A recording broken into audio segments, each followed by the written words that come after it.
പ്രിയ ആത്മബന്ധുക്കളെ, യുഗങ്ങൾക്ക് മുൻപ് ബ്രഹ്മത്തിൽ നിന്നുണ്ടായ ഒരു ശാപമാണ് മാനവരാശിയുടെ അശാന്തിയുടെ മുഖ്യ കാരണമെന്ന് ശ്രീ കരുണാകര ഗുരു വെളിപ്പെടുത്തുന്നു. അത് മാറ്റാനായി ഗുരു പ്രധാനമായും മുന്നോട്ട് വെച്ചത് ഗുരുപൂജയാണ്.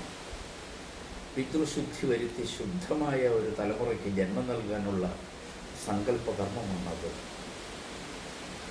ആയിരക്കണക്കിന് കുടുംബങ്ങൾക്ക് ഗുരുപൂജ ചെയ്തു കൊടുത്തു. ശരിയായ രീതിയിൽ ഗുരുപൂജ ചെയ്യാനുള്ള അന്തരീക്ഷമുണ്ടാകാനും ഗുരു ഇച്ഛിച്ച രീതിയിൽ കാര്യങ്ങൾ നടക്കാനും ഗുരു പറഞ്ഞ പ്രകാരത്തിലുള്ള ഒരു ഭരണ സംവിധാനം അവിടെ ഉണ്ടാകണം. 10 മുതിർന്ന സന്യാസിനിമാർ തലപ്പത്ത് വരണം, ദർശനമുള്ളവരുൾപ്പെടെ. ആ ടീമിൻ്റെ കാലാവധി 1 കൊല്ലം മാത്രം. അങ്ങനെ ഒരു കൂട്ടായ നേതൃത്വമാണ് 155-156 ഗുരുവാണികളിലൂടെ ഗുരു ആസൂത്രണം ചെയ്തത്. അവരെ സഹായിക്കാൻ 10 പേരുടെ ഡയറക്ടർ ബോർഡുമൊക്കെ നിഷ്കർഷിച്ചിട്ടുണ്ട്. ഇത് പ്രാബല്യത്തിൽ വരണമെങ്കിൽ ഒരു ബൈലോയ്ക്ക് രൂപം കൊടുക്കണം.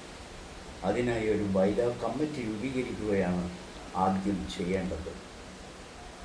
അതിന് നമ്മുടെ സന്യാസിനിമാർ ഉണരണം, ഉയർന്നു വരണം. കാരണം അവരാണ് ആശ്രമം ഭരിക്കുന്ന 10 സന്യാസിനിമാരുടെ ടീമിനെ തിരഞ്ഞെടുക്കേണ്ടത്.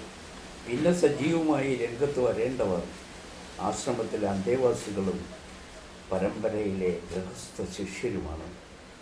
അങ്ങനെ തികച്ചും ജനാധിപത്യപരവും സൗമ്യവുമായ ഒരു പരിവർത്തനം ശാന്തിഗിരി ആശ്രമത്തിൽ സംഭവിക്കണേ എന്ന് പ്രാർത്ഥിച്ച് സങ്കല്പിക്കുന്ന നിരവധി ഗുരുവിശ്വാസികളുണ്ടെന്നത് പ്രത്യാശ നൽകുന്ന കാര്യമാണ്.